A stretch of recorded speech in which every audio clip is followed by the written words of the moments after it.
Hey everybody, this is Nephi Cole from the Your Mountain Podcast. We're excited to share some upcoming information about a few new sponsors, but you'll have to wait for that. First, we want to say thank you to Vortex Optics, Gunworks, Theodore Roosevelt Conservation Partnership, Federal Premium Ammunition, and Viking Tactics, who have been longtime supporters and strategic partners. We also need to say this. The opinions you hear on Your Mountain from individual hosts or guests do not necessarily represent those of Your Mountain, our sponsors, or other entities we're affiliated with professionally or otherwise. You've waited long enough. Go listen to the show. There are millions of acres of opportunity out there. They belong to you. Every day, decisions are being made that affect your land, your water, your wildlife. You should know about them. This is Your Mountain.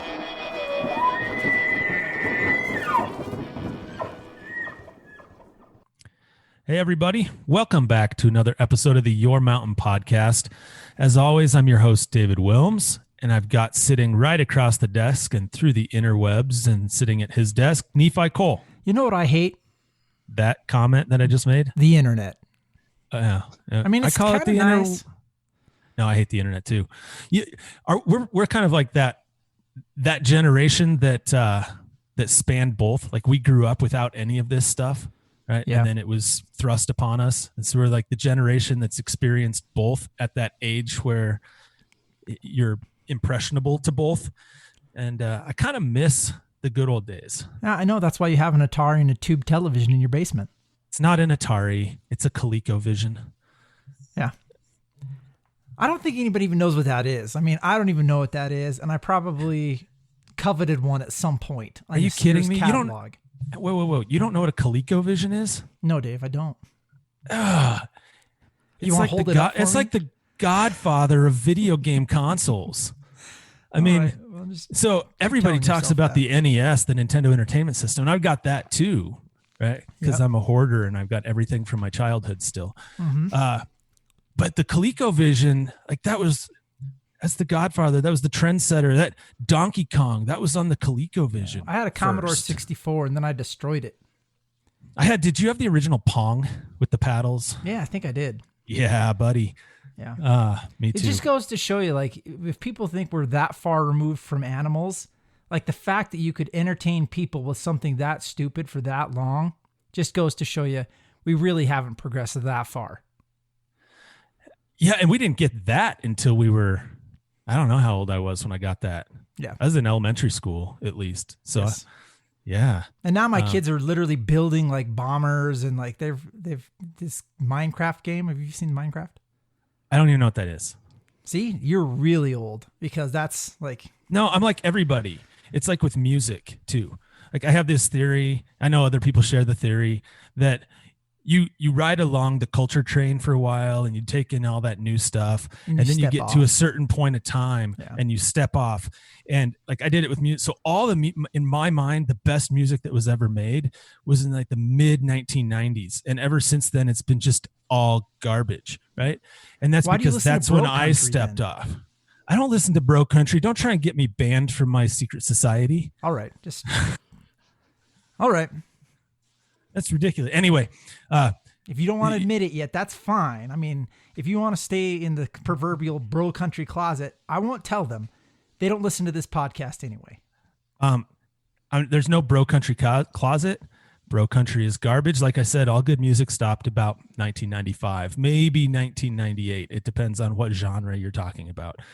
But I mean, that's kind of where I am in the timeline. I just stopped there. Okay, boomer. And I haven't moved past it. Like my kids are outside playing right now in one of those little plastic swimming pools that we had when we were kids. I just had to fix it with some duct tape because it sprung a leak. Because it's probably from your childhood. You probably had it since you were a child. I'm not going to confirm nor deny any accusations made. But you're probably right. But enough about us, right? Yeah. Yeah. I'm tired of it. Most people are. At least we have somebody that can that's joining us today that can divert the attention away from our boring lives and we can talk about some really kind of exciting stuff. Nephi, do you want to do the honors? Yeah. So first of all, I would say that we met through a mutual friend. So today our guest, I was we had Jana Waller on the podcast, who, we all love and respect. She's just an amazing advocate for all things in the great outdoors. And then I think she mentioned she was going on a trip or something with somebody up into the mountains. And then, of course, following her on Instagram, we saw that she was hanging out with this crazy survivalist. Do we say girl or chick? What's the correct? Not so. But anyway, she's running around the mountains with none other than Laura Zerra. Who, Laura, welcome to the podcast. Thank you guys so much for having me. Yeah, you can say chick. I think chick is good. Yeah. So we're like a year and a half later, and I called Jana again to talk about something else, and she's like, "Oh yeah, I'm here with Laura Zerra." I was like, "Oh well, hey, tell her we said hi." And she said she'd love to come on the podcast, and we said, "Well, we would love to have you on the podcast because, as much as we'd like to think that like all of us are unique and different and do exciting things, I think we're pretty boring. Like Dave and I are pretty boring. We're both sitting like literally. We have jobs where we sit behind a desk in an office, and we basically do the exact same thing as one another all day long, which is we're really good at typing. Well, I think you're just smarter than me. I'm the one like going out there and losing my toenails and getting all cut up. So you guys probably just have more common sense. That's all. No, the thing is both of us do that too. Lose our toenails and stuff, but in Walmart, it takes like 20 minutes because our toes are so soft and our nails are so manicured. Yeah, we lose our toenails at Walmart picking up. We hike. We take a walk around the park or something, and man, I come back missing 2 toenails. Oh, the important part is that you lose your toenails. I mean, I feel like you guys are my lost brothers now. Yeah, it's probably because of my meth addiction, but details. I mean, hey, it could be anything. Yeah, it's meth. We're on it. One of the worst. That was South Dakota's anti-meth campaign, right? Don't meth. And we're on it. And for if you live in South Dakota, please, we love Governor Nome. Don't tell her that. But it is kind of a funny little. Anyway, could have done better. Well, it can only go up from here. Yeah, right. If you start at meth, then yeah. So Laura, I literally, I'm gonna have to apologize, and so. I'll give a little like of what I know of your background, and then you can fill in the blanks. But so when Jana's like, "Yeah, I'm hanging out with my friend Laura Zerra," I was like, "Oh yeah, really?" And she's like, "Oh yeah, she's super cool and blah blah blah." And she's on this show, Naked and Afraid, and I was like, "Oh yeah, really?" And then when I talked to you the other day on the phone, and remind you that I've had like a year and a half now, when I should have been doing homework, and like because you've been with friends with Jana forever, which is that I've actually never seen an episode of the show Naked and Afraid, and so.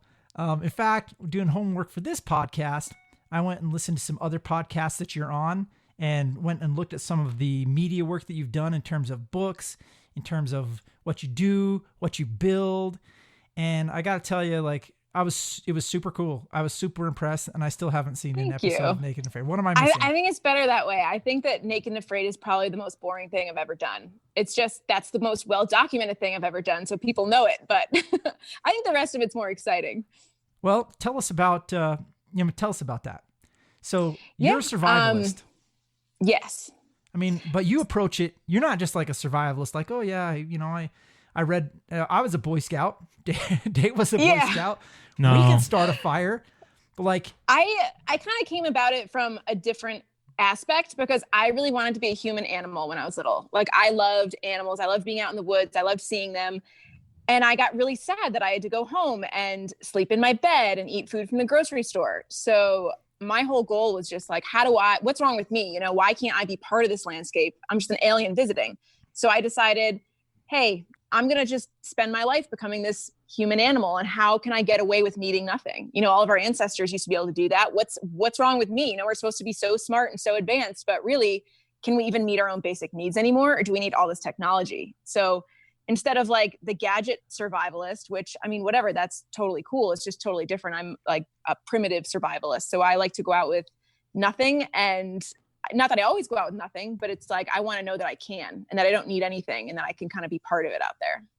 So first of all, where did you grow up? Where are you from? I grew up in the wilds of Western Massachusetts. So I figured you were going to say something like that. So it's just sort of, it's an interesting transition, right? Suburbia kids, right? Like we just go off the deep end and like spend all the time in the little patch of woods. And it's okay. So growing up in the backwoods of Massachusetts, which I'm assuming that's like a half a dozen trees in the back 40 behind some subdivision. Exactly. Yeah. What age? So you're playing outside all the time. What age? At what point did you decide? I'm going to see if I can do this. Like legitimately. It was probably like 11, 12, 13 that I started spending a lot of time by myself out there.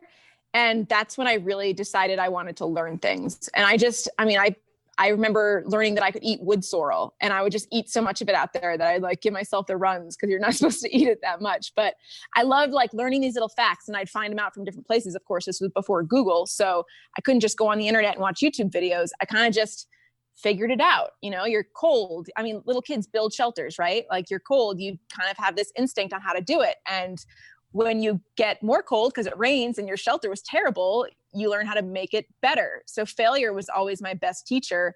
I would have loved to have some kind of resource, but I didn't know anyone, and I didn't, and have the internets. So, it was one of those things where I just started doing it, but, it was very limited in my youth. So did you have any close calls growing up? Like, oh God. I mean, it's kind of dangerous without internet to learn on the fly in the outdoors, right? Yeah. A lot of hallucinogens that you could ingest, all sorts of things, right? Right. I think I was a lot safer when I was younger, just because I would still have to be home by dark. So I was just spending days out there. I wasn't sleeping out. I wasn't doing anything like that. It wasn't until I was about 17 that I started really going out there and really living it. My parents would have killed me, I think, when I was younger. So they probably kept me alive, in all honesty. It's kind of weird how I feel like, honestly, like I've got a 10-year-old and a 7-year-old. And there's a piece of me that says like, gosh, I hope that they get to be dumb. I hope that they get to do crazy things. Because when I was their age, I literally was rolling around the mountainsides with a gun, like a 22 rifle, just like, by myself or in charge of one or two siblings. It's like, hey, here's this 8-year-old kid packing around a gun. And I just like, gosh, I mean, it's kind of the same thing. It's like, it's almost like, I used to ride in the back of a pickup truck. No big deal. Right. I wonder what happens when we lose that.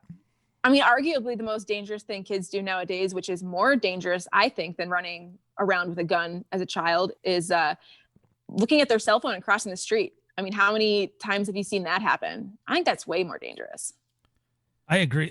There's some things you can do that are dangerous. I think I've told Nephi this before, but like, so I used to live in a place where we had a pond behind the house, and I'd go out and I'd try and collect tadpoles like any kid would. Nephi, you know this one, right? So I'd try and collect. So I go to this pond behind the house, and I'd take a mason jar and collect tadpoles. And I'm like, I'm going to watch these tadpoles turn into frogs. And one time I caught like 200 tadpoles, and in several mason jars. This is dangerous. And I poked holes in the top of them and took them into my house. And it turns out they were not tadpoles; they were mosquito larvae. And so the dangerous part was I'd infested my entire childhood house with malaria. Yeah, no, and that makes parents unhappy.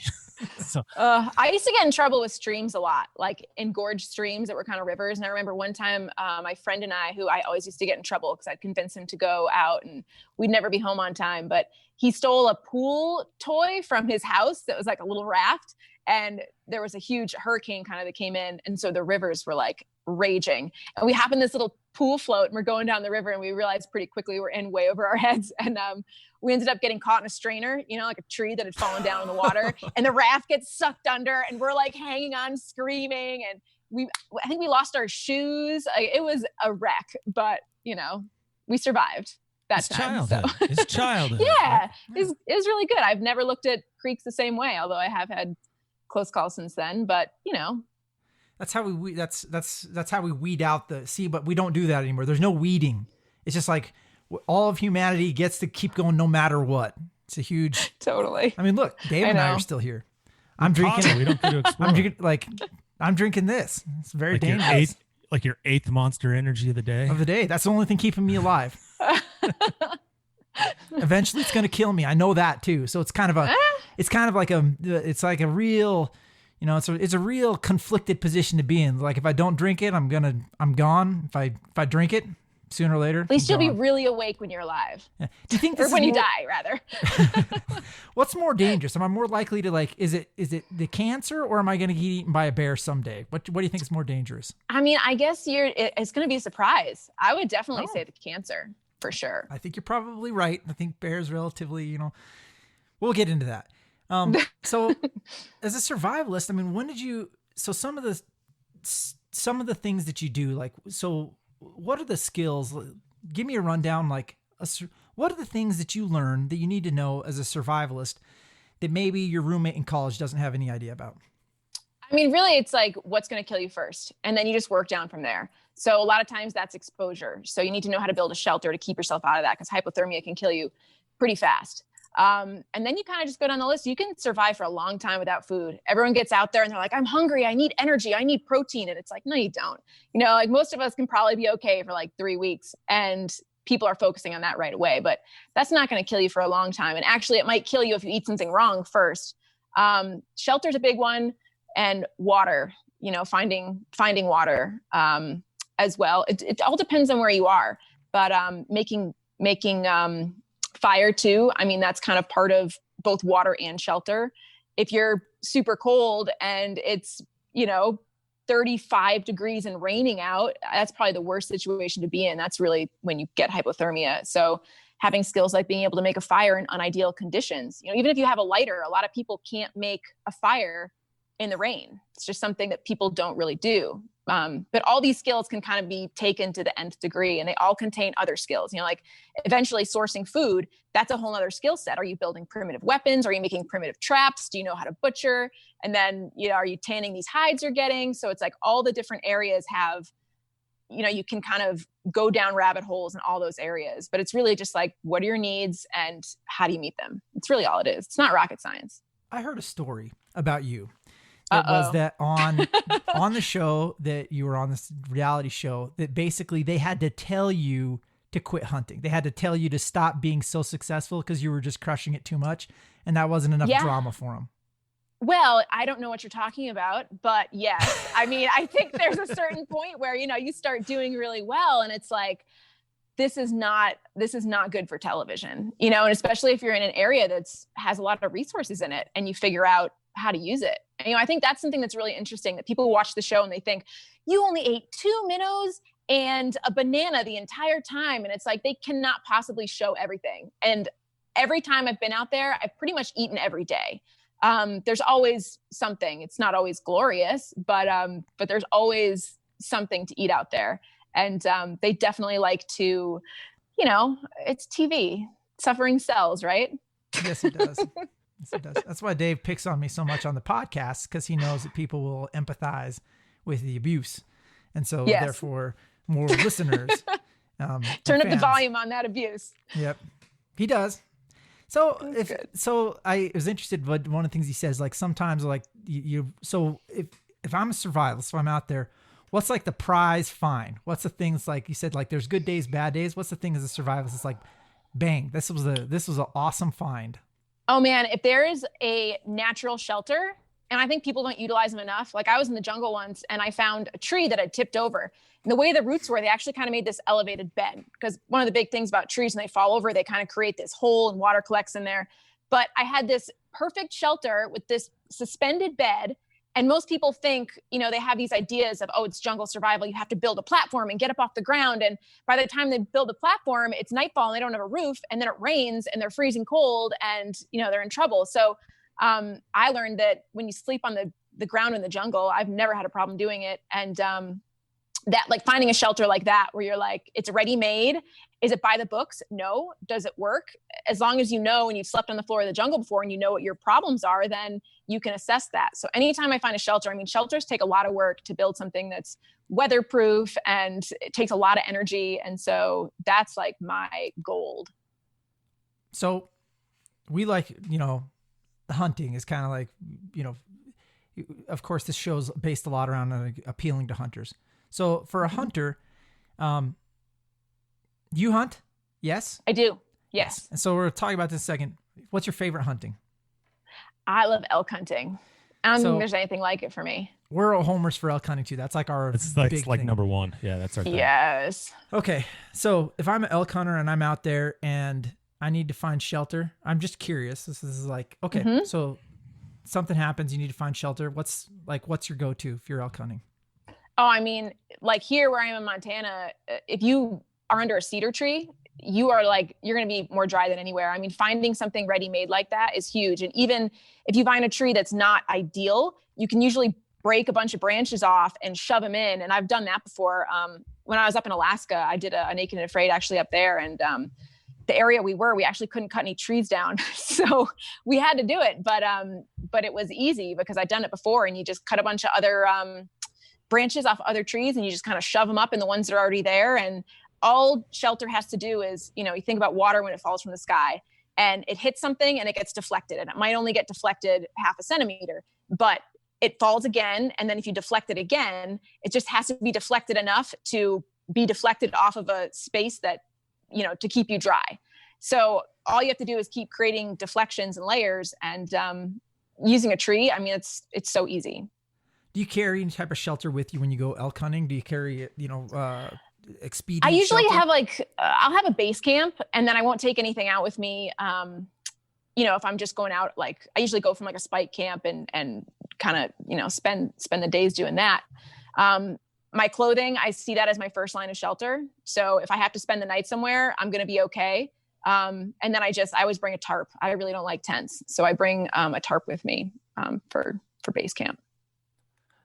So you call your clothes the first line of defense? Yes. Right. Yes.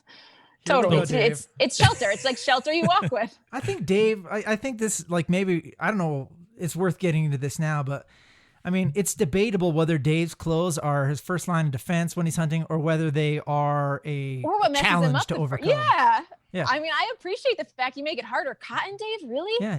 Dave hunts, and I'm sure that Dave probably doesn't have a piece of outdoor gear that isn't cotton and hasn't been entirely soaked at least once on a hunt. Dave, would you care to dispute?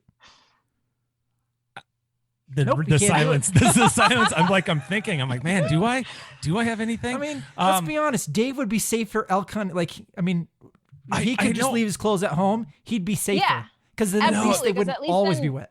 Yeah, and they wouldn't be drawing the heat out of him. Yeah. Yeah, but the reason I'm masochistic in a way, the reason I do it is because I feel like if I have all this top quality gear and the best clothes ever, and I go out there, and we've talked about this before, Nephi and I go out on the exact same hunt, and he's dressed in all of his top quality gear, and I'm wearing my 20-year-old sweatshirt that when it gets wet and then freezes, it hangs around my shins, like a moo-moo. Our experience, we have the exact same experience, yet our experiences are vastly different because I almost die from hypothermia, and he just has this very comfortable elk hunt. Yeah, and I kind of enjoy the suffering. And so I relate to that. I get it. I do it. Plus, I'm so cheap. I just don't like to buy stuff. So I literally do. Nephi gives me a hard time, but I wear my base layer is a cotton t-shirt that was probably from high school. My next layer is a long sleeve t-shirt. And then my outer layer is this sweatshirt that I've had since college. Okay, so listening to you talk, I really feel like it's more about you being cheap, because there's so many ways to suffer when you're elk hunting. And I feel like if you were a little creative, you could do it some other way. No, I do it other ways too. No, I do it other ways too. I'm still going with cheap. Yeah, I'm going with cheap too. Yeah, or hey, you know what? Prove us wrong and go naked elk hunting next time. I don't want to see that. I was going to say I'd love to see that, but it's a lie.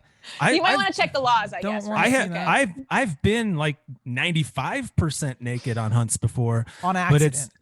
But it was 100% on purpose, but it was for retrieval purposes because I wasn't going to get my cotton wet fording a river to retrieve an animal I shot on the other side of the river. So I'd strip down to basically nothing for the retrieval. I can't talk. I usually wear shorts in snow. So I guess I'm not one to make fun of you. But that's just because pants are restrictive. What do you use for rain gear? I want to see if we're on the same page here. Trash bag.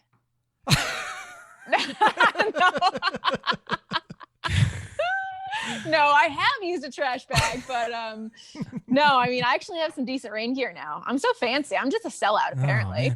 Because we all are. That's what happens with age and like gears. Like you're like, I could have that and instead of this, and then you switch. I've been using trash bags. Trash bags they work really well. They're amazing. Yeah. I use trash bags for everything. They're ultra light. They're impenetrable. Mm-hmm. They help keep you warm. Right? Like it's. I like that you say they're impenetrable. Like they're just like bulletproof. You know, like if I'm in a war, I'm wearing a trash bag. Like you probably don't want to touch it on anything because they'll shred like nobody's business. Mm-hmm. But you know, they're great to hike into. Very stealthy. Yeah. They don't make a lot of noise. Says but Dave. if you're sitting in the timber someplace and you've got rain or a mist or something coming down and you're gonna be there for a couple hours waiting cut a for hole in your trash bag. No, you don't cut a hole in them. You sit on a log or a rock and you put the hole for your head. You put that one on, but for your that pants, was important to clarify, Dave, because your base your pant layer. Yeah, you just cut eye holes. Children your everywhere. Pant layer. You just lay it over your lap. Then you don't even have to wear them like pants. Do you go for the contractor bag, or do you like use like a flex form fitting one? That no, has, I don't do all the flex. flex. Stretch. It's like the Sam's Club, super generic, cheapest you can buy. Not the scented ones. Or do you want? If you wanted to make it really hard to hunt, you can use the scented ones. Yeah, it's unscented for sure. This is the best conversation we've ever had about this. We've talked about this before. So you're using fancy rain gear now. You are kind of. I had these high hopes for you here. But you know what? I seldom remember to actually bring it with me, so I usually just end up near hypothermic in the mountains. But again, it's the suffering thing. I choose the way I suffer, though. It's like I don't want the weight. I don't want to suffer with the weight, so I suffer with the hypothermia. It's kind of like, how do you want to suffer? Choose your own adventure. Right. I was going to say... do we need a disclaimer at this point for people to say, do not take any of this as advice for how to hunt? Yes. We've given this disclaimer so often because of Dave, because his stories are typically like his old girlfriends love that he still wears the sweatshirt that they gave him in college. But like, I'm like, dude, he's talking like, and it was, negative bajillion degrees outside and my sweatshirt was frozen. So it looked like a freaking pyramid. It looked like a Christmas tree. And so we always have to tell people, hey, this is great. Never do this. Like we're trying to get new people into hunting. Don't hunt like Dave because we just as soon you hunt again next year. Exactly. So, well, it's like, people ask me about survival all the time. They're like, what do you do for water purification? And I'm like, I will drink out of the sketchiest water. Like I've drank out of rivers in Mexico. I'll drink out of a tiny little trickle of water and be like, this tastes funny, and go 20 feet upstream and there's a rotten elk carcass there, and I'm like, don't listen to me. Like, I'll tell you how to do it. But if you really want to know what I do, I am a total idiot about it. And knock on wood, it's always worked out for me. So you haven't gotten sick from that yet? Not yet. Do you think no Giardia, no nothing, huh? No, I do, because I think I ate, when I was practicing survival, I just basically went into the world with no money. So that's when I was eating roadkill. I was eating out of dumpsters. I was drinking whatever I found. I mean, I can't believe I haven't gotten sick yet, but I'm glad, because actually my only fear is vomit. Like I'm terrified of vomit. It's very strange. So I'm really lucky, but so far so good. Like, cause that's like the thing that freaks me out more than like not much else scares me except drinking. Vomit? No, that doesn't scare me. Drinking bad water. Like that freaks me out more than anything. Cause if you're 15, 18 miles, whatever, back in the backcountry and you somehow get sick from drinking bad water, like that could be so crippling you might not get out. I know. I've been with people who've had it, and I've drank out of the same creeks as them, and I'm either the luckiest person in the world or I have a rock gut. I don't know what it is, but I got a place I'd like to take you to try this. Great. I'll be your guinea pig. Let's see if we can get Laura sick. Yeah. I've got one idea. Definitely an idea. Yeah. Great. No. Yeah. I was curious.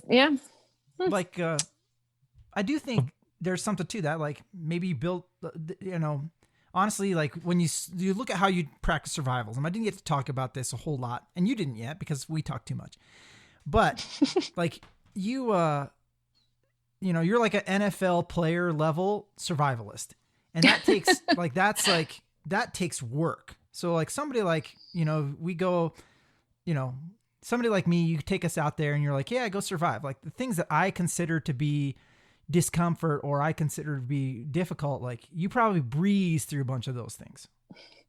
I mean, I just feel like I am so much more comfortable being uncomfortable at this point in my life. So I really seek that out. And I don't know. I mean, I think I've just lived it for so long at this point that I don't know if I could go back. You know what I mean? Like, I think having a home and having, I don't know, all of these things, like a family, you know, like all of these things, it's just a really weird concept to think about living like that forever, because my life has been this crazy nonstop adrenaline rush. And so I don't think it's necessarily better, but I think I am addicted to it in a way. And, you know, here's to hoping I can keep doing it for a while, because I don't know what I would do if I couldn't.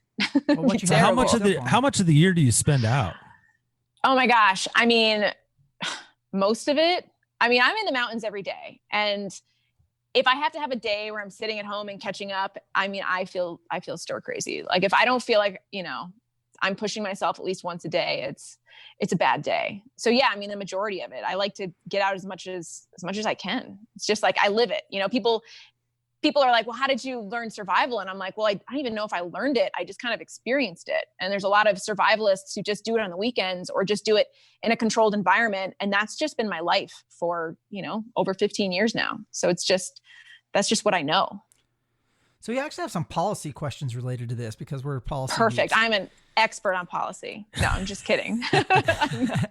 But I mean, really, it's kind of like there's some different things that, you know, I think apply. And so first of all, you know, hunter gatherer. First thing I want to delve into is eating roadkill. Yes. In some states, it's legal to eat roadkill. In some states, totally. it is not legal to eat roadkill. Dave, would you care to expound? Yeah, it's actually in most now that it is legal, right? Like I think it's almost 30. I think it's, last I checked, it's about 30 states. In Wyoming, it's legal now, right? No, it's not. It's actually, you know what's interesting about Wyoming, and I'd be interested in your thoughts on this.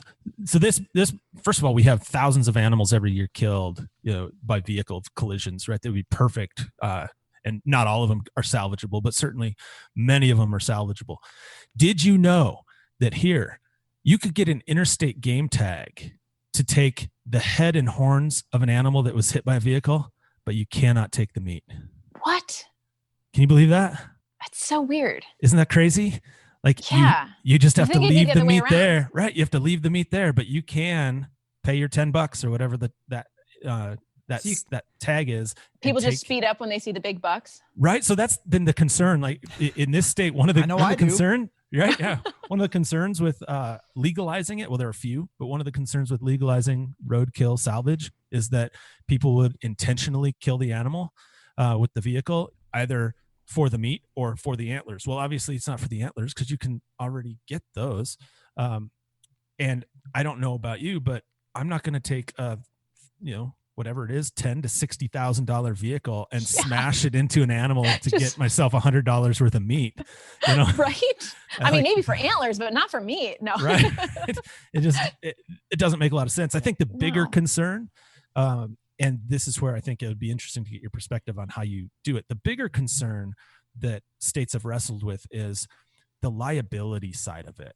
Like, how do you know that it's actually safe to consume? And if you allow a salvage permit and somebody takes that meat and gets sick from ingesting it, or gets hit on the side of the road, or gets hit, I think that's the big one. I've almost gotten hit getting stuff off the side of the road. It's like I've almost become roadkill getting the roadkill. You know, I think that would be a major issue too, especially on highways. Although I think in some states it's like the state will come out and collect the animal and then call somebody that's on the permit list, and then you can come get it, and that takes out that piece.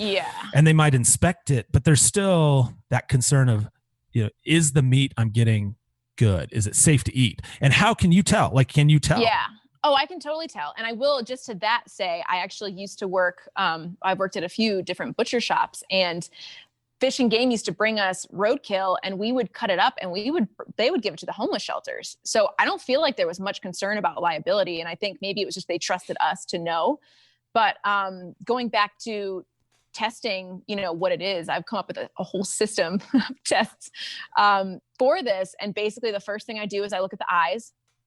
And I mean, anyone who's a hunter, you know how the eyes kind of change over the course of 5 minutes an hour, 2 hours, and they eventually start losing their rigidity and they kind of sink in. And clearly if some things like that, it's not good. But you look at the eyes first, and then you can get, within 12 hours. But then you say, okay, is it morning or is it night? And if it's a road you've been traveling, knowing what time of day it is and how fresh the animal is, you can usually either decide if it's been sitting out in the sun all day long, or if it's been just based on time, if it's been sitting out in the sun all day long, or if it was just hit that morning.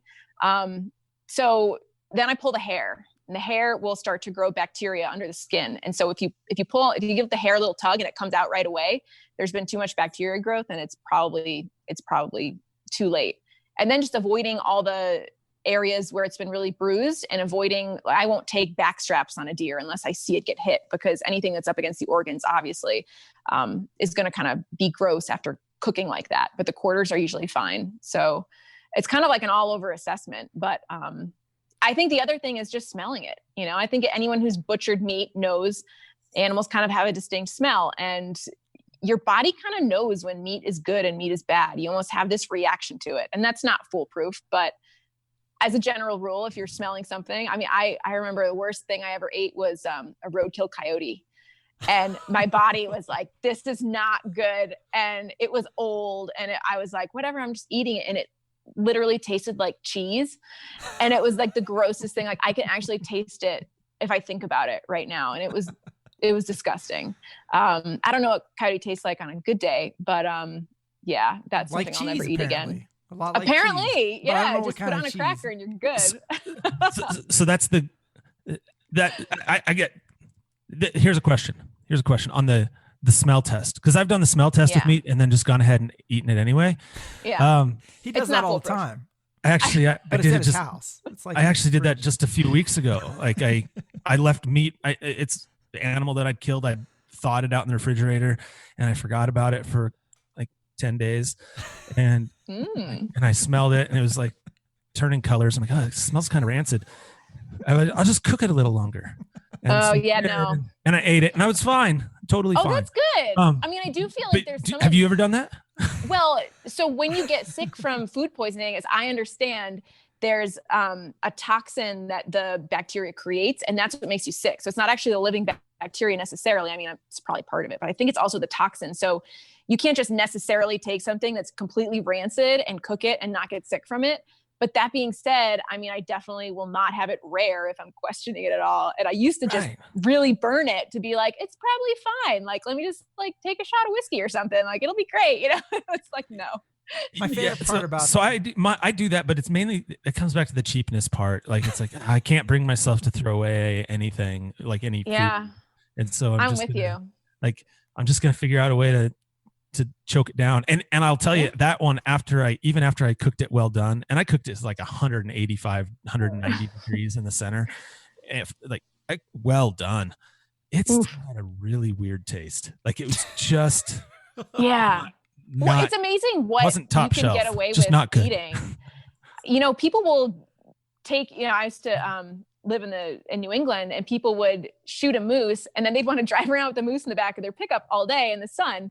And they'd bring it in, and it would stink, it would already stink, and they would still want it butchered. And it was like, you're going to eat this, and they would eat it and they'd be fine. But the meat didn't smell like meat. And I feel like that's why so many people eat game animals, and they're like, no, I don't like game. It's like, they probably had one that was riding around in the back of the truck for all day, but it's amazing what you can get away with, even if you're not used to it. Yeah, but that is a good lesson. Like, you get an animal to get it broken down and cooled off really, really quickly makes a huge difference in the taste of the animal after, much later. So, don't ride around with it in the truck all day long, collecting dust and getting hot. Just break it down and get it on ice. I know, it's so gross. So, kind of following that same theme, like, what's the crazy, so taboos about food. What's the craziest thing you've ever eaten? Oh my gosh. I'm not sure if I know what the craziest is. I know what the grossest is. Like, the grossest tasting thing I've ever eaten, it wasn't even the coyote. I was in that was Colombia. Like cheese anyway. That was pretty good. Yeah, that was like cheese. As long as you get your mind wrapped around the fact that it's not going to taste like meat, you're fine. What kind of cheese? That makes a huge difference. Oh, like a Parmesan. No, that's kind of bland. Oh yeah, super bland. Yeah. Okay, back to the subject. Yeah. So tarantula. Tarantula. I knew that tarantula was used. It's kind of like a delicacy in some countries, and I have no problems with eating insects. So I'm really excited. I got my tarantula on a stick and put it on the fire and roasted, and all the hair, it kind of like melts onto it instead of being burned off. It's almost like and then it smells like a bad perm. And then burning, but it really didn't get cooked enough. So it was like kind of lukewarm and burnt plastic, which I'm sure was the hair. And there's just like gooey, burnt plastic, bitter. I mean, I don't think I have a great recipe for tarantula. Maybe that's what it is, but that was definitely the grossest taste. And then I just couldn't get it out of my mouth. And of course, you're in a survival situation, so it's not like you can drink something or eat something flavorful. You just sit there all night burping up tarantula, which is not fun. See, we should probably not continue that story because you said your least favorite thing is vomit, and I'm just about to throw up all over my computer. That sounds disgusting. Yeah, it was pretty bad. It definitely was. I mean, I feel like I need to try it again with someone who knows what they're doing. Maybe someone who's got a better technique. Or just write it off and move on to other things. Yeah, there's a lot of other things you can eat out there. And move on to roadkill backstrap, which sounds much better. Yeah, right. Wait. I mean, it makes that sound like a delicacy. Have you eaten a prairie dog yet? Because that's the things that I've had. I haven't, and groundhog too. Like I have not eaten. I don't know. It's something about the smell of the meat, and it's funny. I've eaten skunk. I've eaten raccoon, and I don't know what it is. I haven't had groundhog, I haven't had prairie dog or groundhog. Yeah, it was. So how was it? It's not great. It was. That's what were you doing? That's the nicest way to prairie dog, Dave. I don't know that I remember this story.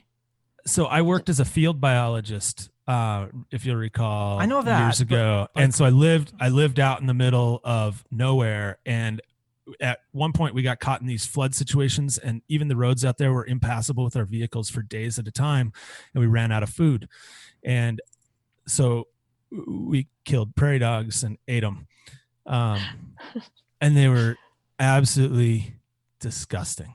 Like just the texture or the flavor as well? Just everything about it was gross. And plus I was paranoid because I was bubonic plague? Yeah, I was working out there in a post-plague environment. Like the year before, 90% of them or something like that had been killed from plague. And so I'm out there and like, and I knew there was hantavirus going around. And so it was one of those situations again, we're like, yeah, we'll cook it well done and just hope, that it'll be great. Good. Yeah. So maybe it was more of the nerves, and the situation, like it was 102, 103 degrees, and did you have any salt or anything, or was it just straight up? No, so we had salt makes a big difference. We had those, and we had fish, and the one thing that I think made the whole situation worse is surf and turf. We're making like a fish soup, and just in 100-degree heat, like when you're boiling fish, like the bones of fish to make like a stock. That smell mixed with the smell of the cooking prairie dog. It ruined prairie dogs forever for Dave. It's like it's just. If you had a side of tarantula, it would have been a full meal. Right. So, I mean, I'd love to. You should go out and eat a prairie dog and just provide us some feedback and let me know how you. Let you know how it stacks up. Yeah, I'd take a hard pass on that if I were you. That's just my personal opinion. Is there anything that you simply like? You like shooting prairie dogs so much, you should probably eat one. So. Is there any, that's right. I do enjoy a little prairie dog hunting, if you will. So is there anything that is there anything that's simply not on the books for you? Like food, and maybe not even because of taste, but because of, it's just like, there's a blah factor to you. You're like, nope, I'll pass, hard pass. Are you like trying to get me to admit that I'd be willing to be a cannibal or what? Where are you going with this? No, no. Now I want to know that one. I want to know the answer to that question. I was just hoping that maybe we could find something out, and on your next outdoor adventure you're on TV, like suddenly a plate of that shows up and nobody knows how they figured out that you hate it. I don't like mayonnaise. Oh, really? Whoa. Yeah. That's a shocker, because that's basically my first, that's like one, it's in my pyramid, my food pyramid. Yeah, no, there's a little that freaks slice me of out. mayonnaise. No, I mean, if I have to, I'll do it, but it's right up there with the grossest thing ever. I just don't like mayonnaise. That's pretty much it. Vomit and mayonnaise. Those are my two kryptonite. I guess in your eyes, they're about the same. Yeah. Yeah. I just don't go for it. So does that take other mayonnaise-based delicacies off the chart? Like, let's say I had some best foods ranch dressing. Does it take ranch dressing off? Potato salad. Yeah, I usually have potato salad dry. I have tuna dry. I mean, I'll occasionally That's eat just it if it's got a little potatoes. bit mixed in. It's not potato. That's potatoes at that point. Yeah, but then you mix egg with it too, so it kind of makes it fancy. So if there's like very light and very well spiced so that I can't actually taste the mayonnaise and I don't just feel like I have a mouthful of mayonnaise, then I can do it. So would you consider what I had for lunch today like a real challenge? Like I went to Jimmy John's and I had like a ham sandwich with like mayo on it. So that like I've overcome something that's like kryptonite to Laura Zerra. Yeah, I mean, for sure. I would have for sure right there, ordered everybody. that. I would have You're gotten looking at the guy right here. Mm-hmm. Yeah. No. Conquered. I think the better question is 6 days in to Naked and Afraid, you're starting to get kind of hungry. They say there's no other food resources, and a producer's like, here's a plate of mayonnaise packets. Go. Yeah. I mean, I can go for 3 weeks without food. Like I'll be good. Is there anything else, any other animal in the animal kingdom that you can use mayonnaise as bait for, where they're gonna love it? Oh God, probably a lot of them. I would say that would be a much wiser thing to do with mayonnaise than eating it for Just me. Bait. Just bait. It'll catch you. And then make sure to wipe it off insects really good and gut the animal really good so I don't accidentally ingest some mayonnaise. So weird. It's like, man, of I all know. things. I have a friend who always laughs at me because I'll do like my taxidermy stuff or I'll clean out skulls and there'll be rotten brains, and maggots and I'm blowing it out and it'll get in my mouth and it doesn't bother me at all. But then someone will bring me a mayonnaise sandwich and I'll be like, oh God, get it away. You know what's we're going to see vomit right here. When I was a kid, like there are some times like I grew up, hey, we didn't have a whole lot of money. Like when you're a kid, sometimes you're like, did you ever make just a mayonnaise sandwich on white bread, Dave? Oh God, no. Just like mayonnaise? Little Wonder Bread. And I've heard of put that. some mayonnaise and put that baby together. No. Pretty sure I had a nightmare about that. I survived that. Mayonnaise right goes here, with guy. other stuff. You don't eat it by itself. I've had ketchup sandwiches. That's weird too. I mean, I'm not a it's not as gross as sandwich mayonnaise. guy. I'm going to let you all have your conversation. This is just getting too weird for me. All right. Well, so hunting and fishing, as a survivalist, did you like formally hunting? Have you always been a formal hunter, or did like the formal like, oh yeah, I hunt like this season and with this tag? When did you start that, or has it been always? So no, it hasn't been always. It wasn't until I was an adult.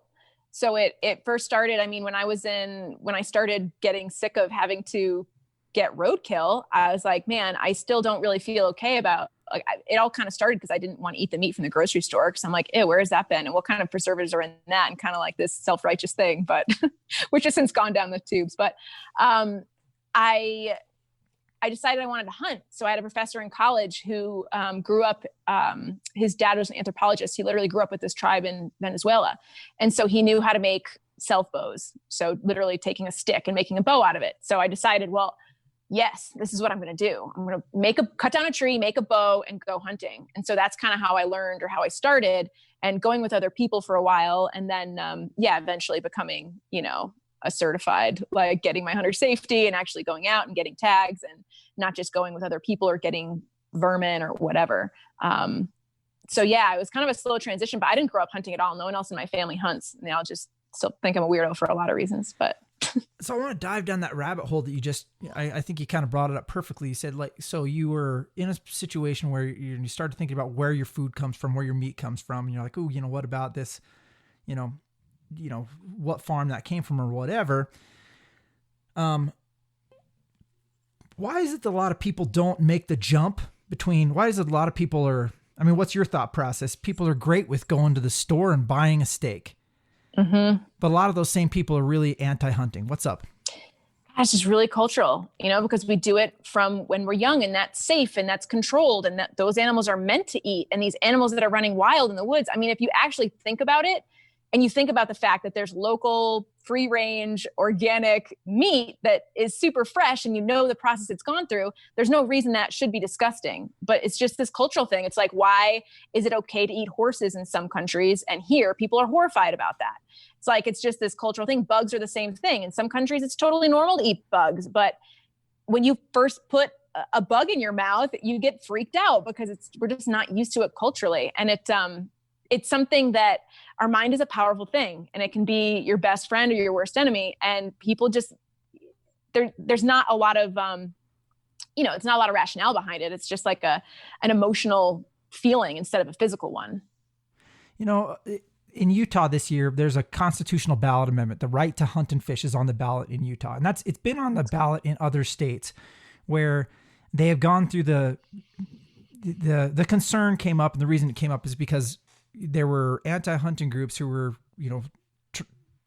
literally trying to keep people from hunting certain animals in certain ways or certain seasons.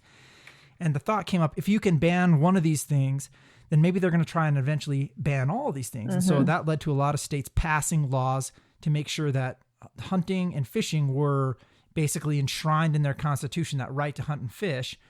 What are your thoughts on that? I mean, just one. Yeah, I have a lot of them. I mean, I feel like it's one of the most basic human right. Like all of our ancestors, I don't care if you're a vegetarian, a vegan now, I've been both of those things, but all of our ancestors at some point lived and died by hunting and fishing. That's, even if they were also cultivating plants at some point before that, they were also hunting and fishing. And I just think it's something that it is something that humans do. And it's being able to prevent someone from having a connection to their food in that way and from that part of their own humanity. I just think that is morally wrong. That is my very sheltered opinion, but I just think it's a basic human right to be able to go out and hunt and fish. And I think it also inspires a connection with the land. For me, it's not about going out and having an ego. It's like when you go out and you have that direct relationship with your food and the land, it's like you have a reason to want to protect all of that. And I think we've seen that through the fact that most hunters are pretty much responsible for a lot of conservation efforts in this country because we understand it better. And there's also more data because of hunters. And it's just, I hate to say that everything has to have a monetary value these days, but it puts a value on something to make us protect it instead of just, let's just whitewash all this with farmland. It's like, well, if people can get resources off it and it has a value, then, and people want it there and people enjoy it, then it's just, I think it's vital to have a viable population of animals in general, and I just think it's absurd to me. And I don't think it comes from a bad place. Like, I don't think anyone who's into animal rights, like I love animals. I don't think anyone has evil intentions. I just think there's a huge disconnect between what they perceive as happening and what's actually happening and the cause and effect. And if that happened, I just feel like it would be devastating for the land and the animals. So, amen. Like, I totally agree with everything you just said. And I think, I know Dave does too. And I think one of the things that, I really enjoy about wilderness elk hunting, and I probably, because I am the gear snob in the group who just loves to buy everything I possibly can to make my experience as comfortable as possible while trying to. It's like the Ritz-Carlton of elk camps. Yeah. It's like, and it weighs 3 ounces. Like it's a little pocket. Whoa. Push a button, everything pops out. It's just like the Jetsons. That's how my elk hunting so magical. Is. But I think like what I love about it is that you get out there. I love feeling like I'm part of the food chain. I love like seeing a giant bear and being like, hey, today I'm just an animal. I'm just out here just like that thing. And like, if I'm not careful, like this, I think that humanity, we get this idea that like somehow we're bigger, better, smarter. And like we lose sense of the fact that on this spinning rock that we're all on, they're really, we're all just made of carbon. And really like eventually like that dude doesn't care, what I have a degree in, that bear would just assume like if the situation's wrong or different or twisted, like he'd eat me.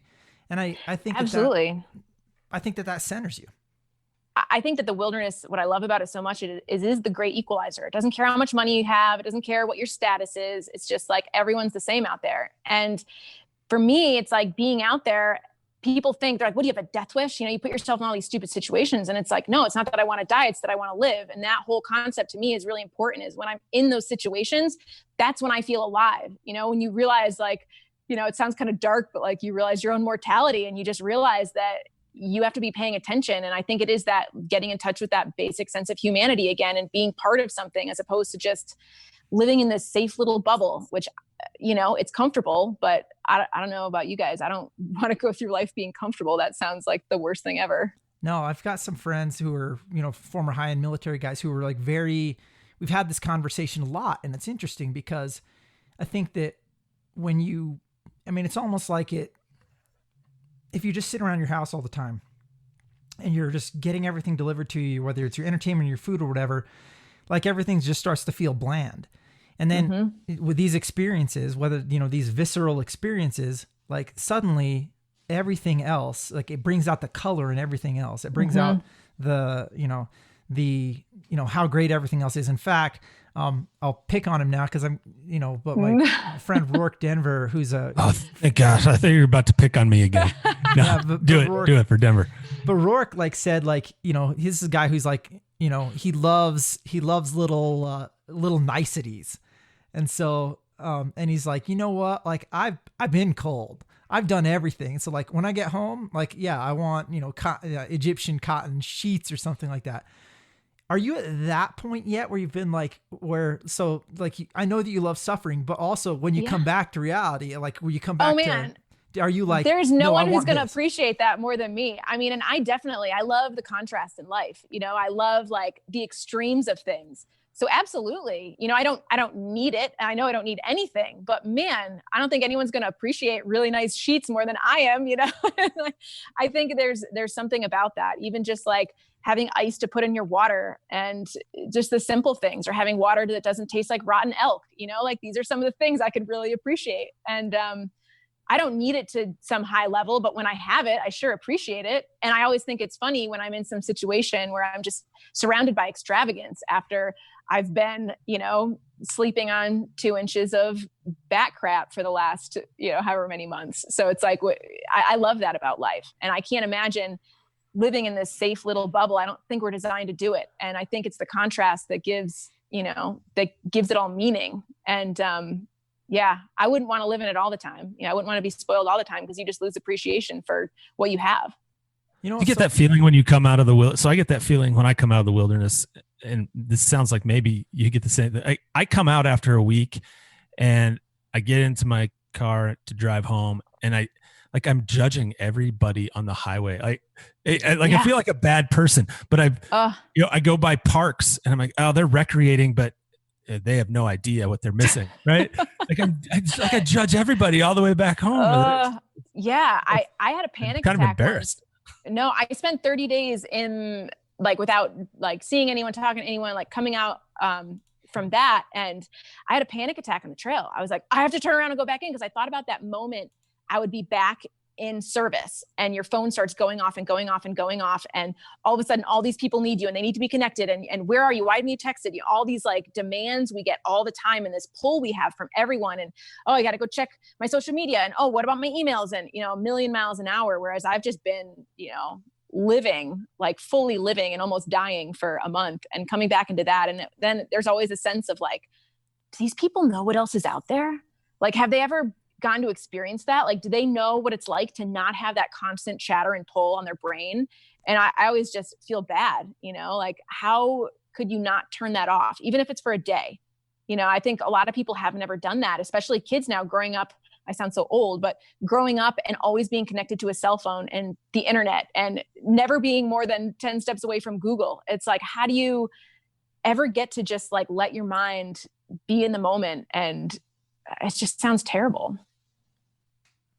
I agree. But literally that's that's not a rarity. That's everybody now. That's at least in our society, in our country, and that's part of we have so much wealth in this country that, we don't know what it's like not to have. And in fact, when we don't have something, we typically think of that as some kind of a real, it's that's so sad. That kid doesn't have his own cell phone. That, Yeah. It's like a basic need now. It's not a Yes. luxury item. It's a basic need to have internet and cell phone. Yeah. And it's wild because I don't think, traveling in third world countries and some of the happiest people I've ever seen literally have nothing. And it's really cliche, but it's just like, I don't know. Is it really, don't get me wrong. It's a really useful tool. And I clearly have a cell phone, but also just never disconnecting from it. I just don't think it's like a healthy thing to do as a human being. Yeah. I worked in Brazil for a couple of years. And when you sit with a family whose entire home can fit inside my office here, and it's made out of cardboard, and they're super, super happy and giving, and they like literally are trying to, feed you like their food and things like that. Like it changes your perspective when you have those kinds of opportunities. And, I don't think enough people in our country have had it. I mean, and that, it's unfortunate because I do think when we get those perspectives, it really helps us get along with each other much better. Oh, for sure. Yeah, it is. It's a different perspective, and it's less entitled, and it's less self-absorbed, and it's just like, oh, what's really important. It's not just about accumulating things for myself. That's actually really not up there at all. So one thing I know you do like to accumulate is sheds. Ooh, I love, yes. Accumulating, yes, but not really because I never have a home. So how many can I really bring with me everywhere? You like finding them. But I like finding them. So what do you do with them when you find them? I usually give them away. I won't sell them. I'll give them away. How many miles?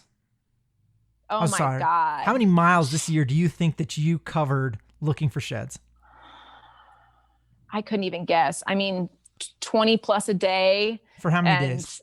Oh God.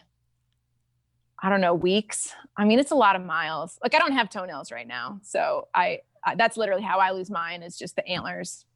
It's just stupid. Like I couldn't even guess. I wonder what my lifetime accumulation is. It's probably disgusting. I don't know if I want to know. So why is it such a passion? Why is shed? I don't know. I've tried to figure. I love searching for a moment in time. For some reason, it's even more exciting than finding an animal. And everyone's like, well, sheds can't run away. It's not exciting. You have to find an animal. And then I'm like, no, you're searching for a moment in time. And that to me takes a certain level of skill. Don't get me wrong. You'll always stumble on one that you don't expect. But I think there's something about looking at a landscape and knowing exactly where there's going to be a shed and then going and finding it. There's just something really cool about that moment. And then finding that moment and being the first person to touch that antler. And I don't know. I really can't explain it. And I think there's a lot of people now who do it for money, and I don't even get into that, but I just think there's something that's just really special about like that moment for me. And there's nothing that compares to it. And it sounds so ridiculous, but I think either people have that obsession or they don't. And I know there's others like me. Oh, there's a lot. But so when you say that you're searching for that moment in time, is it like that idea that that particular animal was standing in that exact spot? Yeah. Yeah. And you get to kind of read what happened. And if it's a few years old and it's fallen down a hill, it's still exciting, but it's different. But especially when they're first falling off. Scat does the same thing.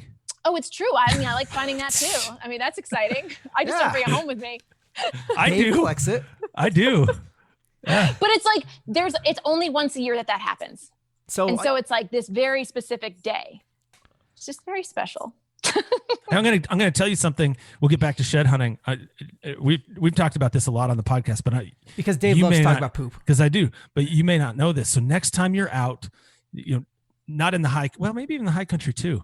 I haven't actually tried this. I haven't tried with blue grouse, or with duskies, but with sage grouse. If you find yourself in a place and you find sage grouse droppings, keep them.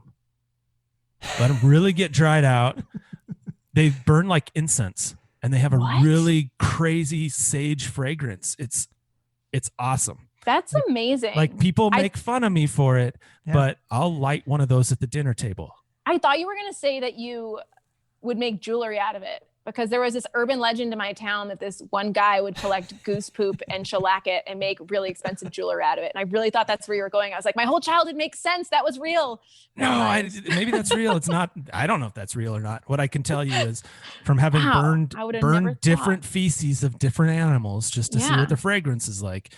Moose, collect that, burn that. Smells great. And sage grouse, I actually just love the smell of sage to begin with. So you get like off of one pellet, you'll get 10, 15 minutes of incense. Dave, what do you do in your spare time? I burn droppings. Yeah. I'm just giving you a tip for when you're out there. I'm glad a hot to tip. know that. Yeah. I'm glad I didn't have to figure this out for myself. I mean, I feel like I've just been given some gold. That's Dave is so thank you. obsessed. He's so obsessed by it that he would send, when he worked for the chief executive of a state, he would force state employees to go out and collect sage-grouse crap just so he could burn it. True story. Is it like kind of like, brings in the good energy too? Does it have like some kind of medicinal property? It must, because it makes me feel good. Yeah. It's perfect. Anyway, I just thought I'd throw that out there. And I'm so excited. Moose droppings the same way. Collect a handful of them. Not the wet ones. Not the wet ones. Make sure they're good and dry. Yeah. But then give it a try. I think you'll be pleasantly surprised. So I'm back really to shed hunting. 2 questions for you. Yes. Number 1, I happen to believe that you have a tattoo honoring shed hunting. I do. I have one from my best day ever. It was actually in Australia, and I found like 30 something sheds on that one day, and I was really excited. So it's a fallow deer. And then this year, because of COVID, I couldn't go on my big shed hunting trip that I normally do, but my friend got to go on it, and then he found this beautiful deadhead. So I was at home and I got a tattoo of the deadhead he found, and I want lots more. I mean, I feel like eventually my whole body is just going to be antlers. It's just like finding the one I want is hard. There's so many. Do you think Dave should get a tattoo of poop? 100%. I'll get one with you. I would totally get a poop. I think it's great. I mean, especially if it has a purpose, it sounds great. we'll I actually have a poop that. story. I used to always kick apart wolf poop because I really wanted to find an elk ivory. Because like when you find a dead elk, the wolves really go for the nose first. Like there's got to be an ivory. 2 years ago, I found an elk ivory in a pile of wolf poop. It was one of the best moments of my life. Yeah, I can't tell you how many poops I had to kick apart to find it, but finally did. I've never kicked apart elk poop. Does it smell like dog poop? You mean wolf poop? You meant wolf, right? Sorry. Yeah. Yeah, it's disgusting. It's not good. It definitely has a different like flavor than dog poop, but it's there. Flavor as in smell flavor, right? I mean, that's not. Yeah, not I know you're a actual- survivalist, yeah, no, but no. Like smell. You smell and taste are pretty not much like the same cheese. thing. You can really taste it. It's not like I don't know. I have. So are there different states you'll hunt sheds in and different states where you don't? Yes. I'll pretty much hunt them in all the states unless I get really nervous about rules because I just get nervous about something happening to my hunting license. So now that there's laws about shed hunting, I get really nervous. I don't like going for opening days because I'm very competitive. And so I've only ever been to like one shed opening, and I'm not going to brag, but I definitely found like 4 times more than anyone else. I felt pretty good about myself, but that sounds a lot like bragging. But it was really stressful. Yeah, I was bragging. It was a really good day, but it like almost gave me a heart attack. It was like midnight, and I was like, there was tons of snow. It snowed that night, and I was so stressed out. Like I need to go out and find them before everyone else, and it didn't feel good. So I don't think I'll be going to many more opening days. But yeah, it's weird. It's hard to find now. I'm trying to think what states I haven't found antlers in, but it's just a whole new world now and having to keep track of that. But yeah, it is what it is. So what states? And it's different for every area. So when you look at those different states, what are the different states? You are kind of an expert on this, Dave. What states do you want to hunt sheds in and what don't you? Dave. Well, as far as where you want to hunt and don't hunt, you want to hunt wherever there are sheds, right? I mean, I don't think you should let the fact that some states regulate shed hunting be a deterrent, right? Because it's actually pretty easy. It's usually just date specific. Like they'll say, like Colorado will say, you can't hunt sheds January 1st to April 30th on public lands west of Interstate 25, right? But what about like the special like locations where it's like, the Clearwater Game Range here in Montana, or like down in Wyoming by the Tetons. There's like these special little units where you can't go on at all, and I get so freaked out that I'm going to mess it up. Well, but the ones by the Teton, you can go on those, but they're slightly different. Like the Boy Scouts going to have the first go at it, right? And then there's going to be a specific date and time that the general public can go out. And then I have to know what day it is. The rest. That's so hard. But it's really not. So what month is it now? There's that thing we've referenced a few times before on this called the internet.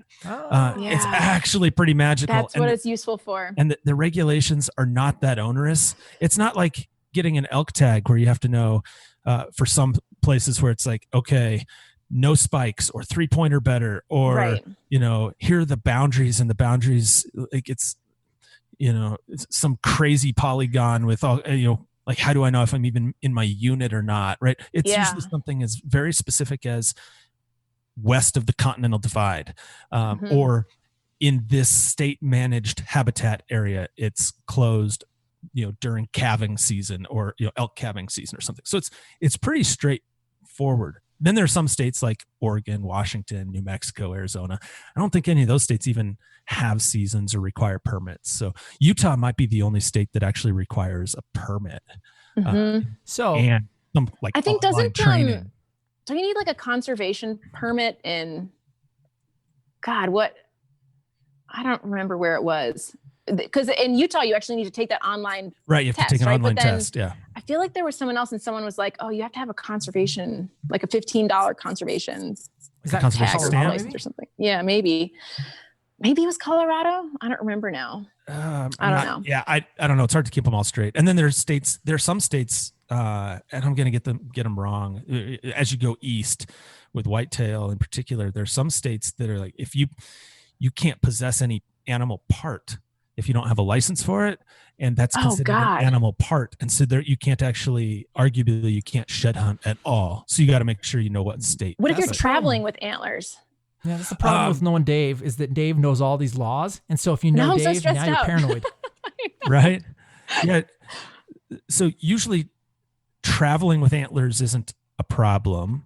But if you're traveling with like a deadhead, typically, like the antlers are attached to the skull. Yeah.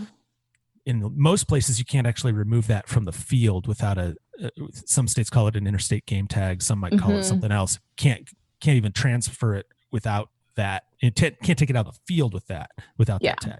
I get that. That makes sense. Cause but for the actual sheds, I would be really upset. Like, I'm thinking I always have a shed in my car just, to hang out in there. And I'm like, that would be the craziest thing to go down for. Yeah, so, I don't see that happening. Happening. I think you're good. And okay. I'm just saying all this. You can put Dave on retainer though, and in most of these states, Dave can actually price. So you just send him $5 to David Wilms. I'll give you the address for the check. And now Dave is your wildlife attorney, and he knows all the other attorneys. And it's a racket. That's good to know. I'm just going to start taking like the hostage photos, like an antler with a newspaper to like prove what date I found it and put it in my car and what location and. Just to cover myself. Dave recommends that. That's what he makes me do. Just remember, the burden of proof is on the person accusing you of violating the state law. Okay. Well, that's good to know. He's an attorney. I don't even know what that meant, but I would like to know, like, because, you mentioned it, and you mentioned kind of the commercial.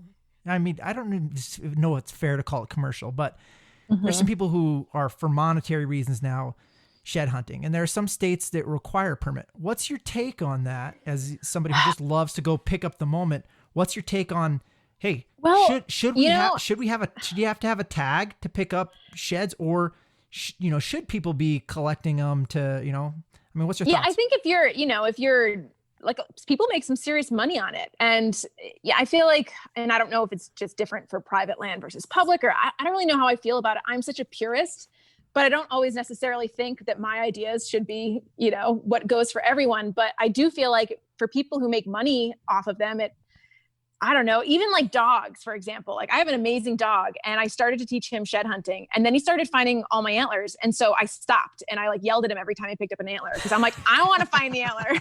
So, I can't, it's hard to compete with dogs. When you see people with dogs out there, you're like, man, like, so I'm such a purist. But I don't necessarily think, I just end up going into places that no one else wants to go, so I don't have to worry about those things. And that's how I deal with it.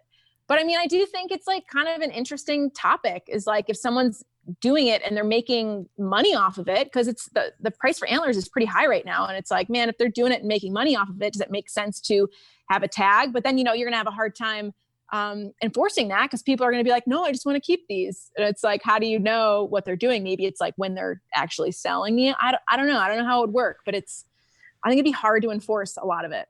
Yeah, You probably have to apply to everybody the same. It'd have to apply to everyone. Yeah. Like if they're going to start charging a fee, like a license for shed hunting, I would it just has to I be would for be anybody. happy to pay a fee. I would be stoked to pay a fee if it meant, like, because that money's going to go somewhere, and then that's great. And I wouldn't, hopefully there'll be people who won't go out and find some antlers because they don't want to pay the fee. So I'll pay whatever it takes. It's going to have to be a pretty high fee for the ones making money off of it. Cause like you noted, that's true. the price per ounce on antlers They right still now complain is about it, though. crazy high. And that's one of the interesting things, because you have, and for me, this is part of the debate that's important and interesting, is so there, it is a resource that belongs to everybody. It's that kind of natural resource thing, and we're going to take it, we're going to use it. Well, I think that it's an honest question. I mean, as a hunter, if I'm going to go into the field with a tag and there's an assumption, even if I'm not going to get anything, I'm helping pay into the system.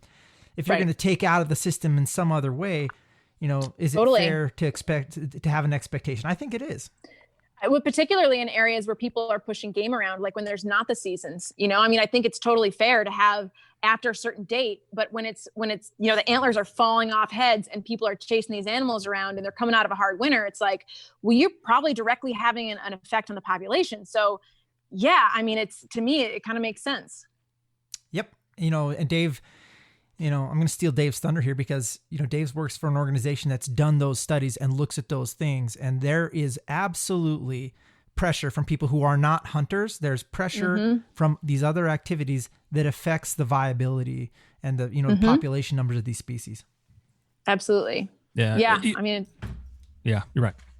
One of the arguments that I've heard against having shed hunting regulations, there are a handful of states that have these regulations. One of the arguments I've heard against it is that it's unnecessary because we already have laws in place to prevent wildlife harassment. Right? And so if the issue is people are out there, looking for sheds and they're chasing animals around, well, you can already cite them for harassing wildlife. So do we really need to impose timing restrictions on when you can be out there? Right.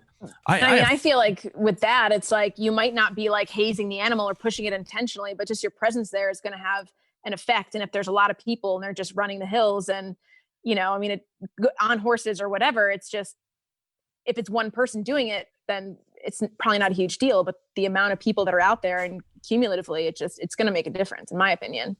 Plus, most people are law-abiding citizens, right? So if you pass a law saying we're not going to allow shed hunting during this period of time to protect animals, 99% of people are going to abide by that. And that's important because one thing that states don't have are a lot of law enforcement folks in the field.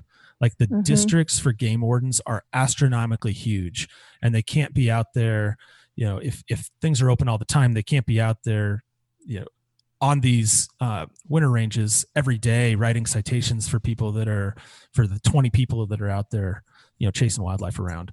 And 19 of those 20 people might stop doing it if there's a law that says, it's closed season. Shed hunting isn't open until a certain date, right? It's a deterrent. Right. My golden retriever's assaulting me right now, so I apologize I'm distracted. Like he's like punching me in the sides of the legs, like, hey, you should hang out with me right now, but I can't. So we're gonna tell him, Murphy, lay down. Is your preference like is it the golden ticket? You like a lot of other shed hunters. The golden ticket is if you find a matching pair, like that's a huge deal to you. I like finding spikes and the tiniest antlers. Smaller the better. Like if I find an antler that's the size of my pinky, I am the most excited person in the world, because I just think they're harder to find. And so it's just sure, I like matching sets, but it's cool. Like, and I'd rather find a small weird antler than a big perfect one, even if it was like a massive matched set. I just like the weird ones. Those are the ones I end up keeping, or the ones with stories, the ones that have like just some kind of crazy story about how I found it or where it is or stuff like that. Like you pull it out of the side of some other animal that's dead. Yeah, totally. Right? Yeah, it's perfect. And then you smell that animal and like, it smells good enough to eat. Yeah, this works for me. Like I'll do the hair test and we're good to go. Like I've got a shed and a meal. This is perfect. It's like my dream day. Yeah, right. That's like 2 tattoos. Exactly. So Laura, you're a minimalist. When you go onto the field, what do you take? What's like your basic set of stuff that you take into the field? What's the thing that you aren't going to go into the field without? Yeah, I mean, if I'm going on a survival trip, it's obviously different depending on what I want to learn from it. I won't bring certain things, but if I'm like going in and I'm like hunting or I'm going in on a shed hunting trip, then I'll bring a tarp, I'll bring a sleeping bag, usually bring a pad because that's how you really lose serious heat. And then like I'll bring a pot. I never bring a stove, and I would literally rather not go into areas that have fire bans than have to bring a stove with me. I just hate stoves for some reason. So I'll always cook on a fire. That's about it. I'll bring like a scalpel a lot of the times instead of a knife because it's just lightweight. Interesting. Gets the job done. Very interesting. Interesting to me because you're a knife maker. I know. It's really funny. And people laugh at me. Like I'll be like, breaking a moose down with a scalpel and they'll be like, what are you doing? And I don't even have a nice Havalon. I mean, I should, but I literally have like taxidermy scalpels that I like pull out and I'm just kind of, it's ridiculous. So as a knife maker, tell me about making, like you're a knife maker. What's your book? So my book is called A Modern Guide to Knife Making. And it's basically just based on the fact, like if you've never done anything, it assumes it's what I wanted when I first started making knives. I don't know how to use the tools. I don't know what to do. I know nothing about this. How can I possibly break it down in the most basic way and still have someone be able to make a really amazing knife and a sheath for it? And so it kind of gets into all of it. And it's great. It's really cool. I can't tell you how many times I have people sending me pictures of their first knife and, go on to really love it just from my book. So it's been super cool because of that. So I expected that the first thing, I guessed totally wrong. I was like, what are you taking to the field? I was like, first thing is a knife. And then, but nope, I was totally wrong. Yeah, no. I mean, if I'm on a survival trip and I have one thing and I have to provide my own shelter, absolutely. You can get by without a knife. It's just nothing really replaces steel. You just have to modify everything you do. But on an actual like backpacking trip, take it or leave it, depending on how light I want to go. So you and I have that in common because I usually don't take a knife on, when I'm doing a backcountry elk hunt. I don't take a medical scalpel. I do have a Havalon, but that's all I use for breaking. Once I saw a friend of mine cut his hand open on a moose, like in one swift motion down to the bone and nick the bone with the Havalon. Like, man, I gotta get one of those. Like once we got him all, patched up and figured he's not going to bleed out. I'm like, I got to get one of those. So I've used a Havalon for a number of years now, and that's all I carry on big game hunts. Yeah, I love little blades. Like even, if I'm going into the jungle or on some trip where I have to chop massive amounts of wood, I'll bring like a huge knife. But even when I bring an actual knife, I always use just a super small knife. I mean, I see people with these huge knives and I'm like, if you're not chopping wood with it, what are you doing with that? I mean, even when I'm, skinning a big animal, I mean, I'm not using more than 4 inches of blade. I don't know. It's just my preference. So we've started taking, I don't know, I'd be interested in your thoughts on this as far as chopping wood. I've moved away from having a knife for chopping wood and I've moved to like a chainsaw blade. Like just the chain. Yeah. So I think that's great. I know people who do it. I actually just bring like a little like hacksaw blade, but it's only for antlers. But yeah, no, I know people who do that. How do you like it? I think it's awesome. It really works your lats big time.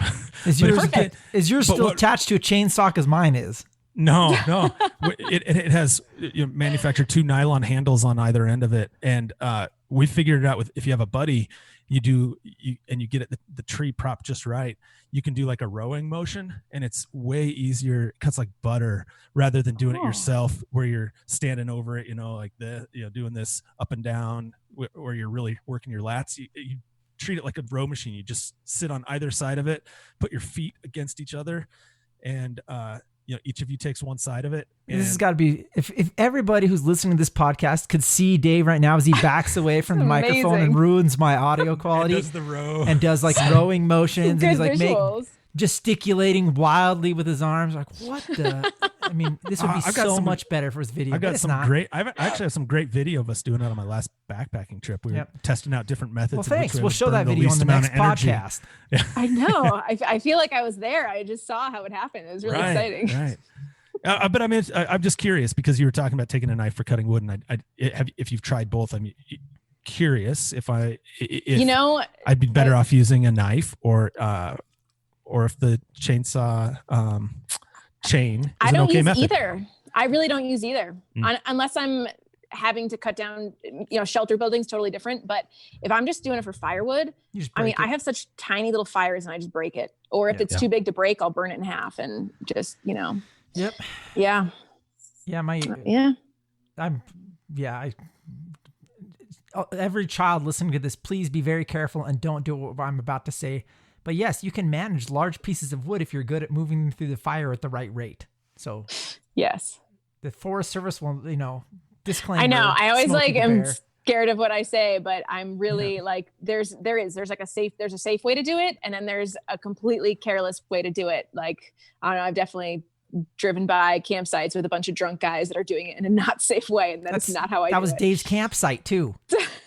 That was literally Dave's campsite. I've seen pictures of this and Dave has them on his phone. It's like Dave. Oh my God. People are just getting burned on the ends. And, oh my God. Then 8 drunk guys and like guns everywhere. And I'm a gun guy, but I'm like, I would not stop at that campsite.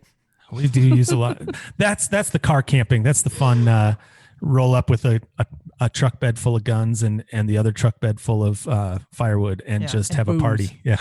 That's Dave's. Just once have a party. A year. It's like man camp. What's that show? What's that movie where they have where no laws apply for the day or whatever? That The Purge. Yeah, The Purge. That's Dave. Someone was telling me about that. Yeah, that's great. I've kind of always referred to the mountains as just a libertarian paradise. Like anything goes. Mm-hmm. Yeah. Once in a while, anyway. So elk hunting, how does your elk hunting? So if you your kit, if you were to go, so this is what you go. What do you change when you go elk hunting? God, not much. I just bring some electric tape to put over the barrel, and that's pretty much the main difference in what happens. Really, other than there's not a whole lot. It just depends. The only thing that would change is if I was doing a late season hunt and I'm going to be in snow. But yeah, it's pretty much if I'm going in, I bring the same very small amount of gear. Really the only time it would change. Everyone laughs because, they make fun of people who wear camo when they shed hunt. Like, it's not like the shed's trying to run away from you, but most of my good gear happens to be camo because I use it for everything. I don't even have separate hunting gear than shed hunting gear. So no, it kind of just stays the same. So you use camo when you hunt? When I hunt and when I shed hunt. I know it's disappointing, right? I haven't always. I used to do primitive, I am not. I am aiming this I'm going to ridicule Dave here in a moment, which is why. See, I'm preparing the ridicule, which is that you're like, oh yeah, Laura Zerra uses camo and she's a minimalist, unlike Dave, who's rolling around in an orange jacket from 1978. I think that's great too. That's all I'm saying, Dave. Maybe you should consider. Consider what? Buying something or I wear my sweatshirt matches my surroundings because I happen to go to the University of Wyoming, brown and gold. So it pretty much matches the background of Wyoming, any setting, whether I'm in the sage or the grasslands or up in the mountains. That's my camo. It's just a brown sweatshirt. Yeah, it's very. I love it though, because anytime I'm wearing camo out in public, people are like, "Oh, does your boyfriend hunt?" I'm like, I love it. That's their first thought. It's the worst. I'm like, you've got to be kidding me. They know it's not yours because it's not pink camo. Yeah, exactly. Right. Yeah. If it was mine, it would be pink. Yeah. It's the worst.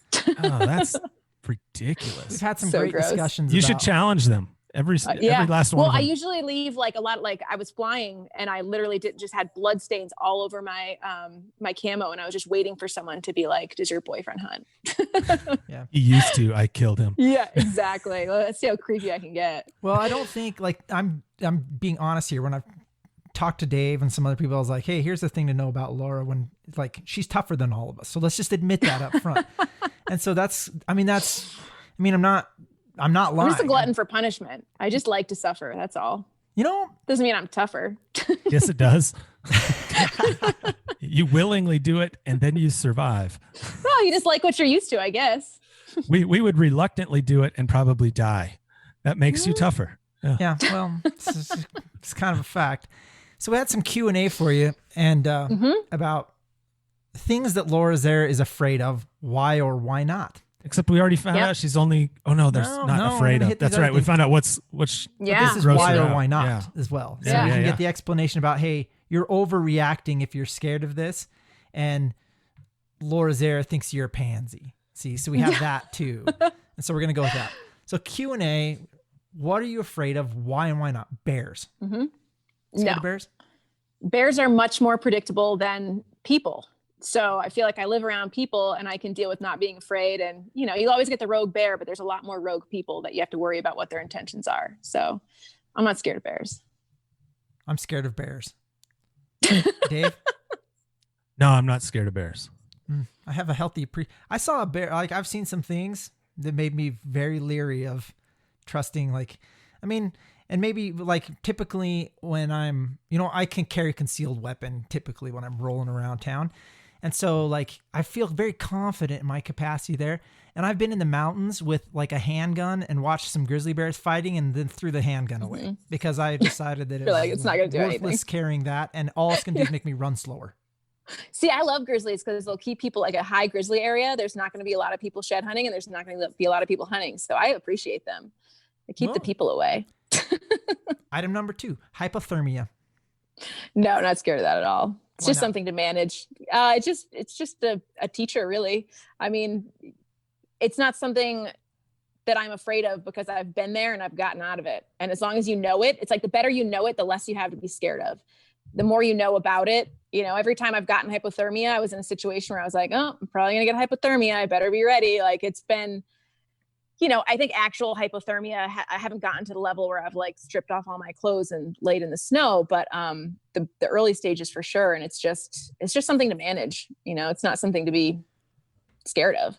Plus you do it to yourself usually. Yeah, legitimate, interesting question here. So like, when would you say, how many times have you been near hypothermic and what types of weather has it been in that might surprise people? Yeah, always in the rain. Always in the rain. So like 35 and raining is just the most dangerous thing because you get soaking wet. You know, in the snow, at least it's like dry, but the soaking rain that pulls away as it's draining off your body and pulling away your body heat. And there's no way you can stay warm like that. And I mean, even when I almost got it in Amazon. I actually got to the point where I stopped shaking and was just like felt warm again, even though I wasn't. And it was like, I think it was 49 and just pouring rain. And it's just those situations where it's like, that's what's dangerous. But yeah. Or it's been like coming down mountains and not being able to go up. Like you're going up and you're super warm and you get to the very top and you have to go down and it's super slick because there's like a layer of ice on the ground. And you're just like, I've gotten in trouble like that too. So this will digress a little bit to hunting again, because now I'm going to I think that it sounds a little to me, and Dave and I hunt entirely differently. And so we always say like we're good buddies, but we can never hunt together because I'll hike up to the top of some place and then I sit there with glass. Mm-hmm. And I literally have to put on layers to keep from freezing to death because I hiked up to the top and it's like below You're sweaty 0. and yeah. Yep. And Dave is what we call the timber ninja. Dave will never see an animal until he's right there and forced to immediately shoot it at point blank range and give it a powder burn because he doesn't own a pair of binoculars. That's How would you amazing. describe yourself as a hunter? More of a glasser or a timber ninja? Oh God, I got into glassing for antlers more than for hunting. I'm definitely I started hunting back east, so definitely, and I can't really sit. So I'm always kind of like moving through and cruising through, but I'll try to go at a slow enough pace and I'll listen to the birds and figure out what all the other animals are doing and try to figure out where the animals are. So I guess I probably lean more towards timber ninja. Good. I don't like stopping. That's Dave's right. very excited. He just gave a giant fist pump on Zoom. I that know. Nobody else can see but us. Okay. Timber ninjas are the best. Moving on. I like it. Scared of or not scared of? Cities. No, I used to be. So then I did survival in cities and now I understand them more. I mean, I'm more scared in the city than I am in the wilderness, but I'm no longer afraid of them. Survival in cities. What do you mean? I literally lived in a homeless encampment in Chicago to see how homeless people, because talk about survival, man.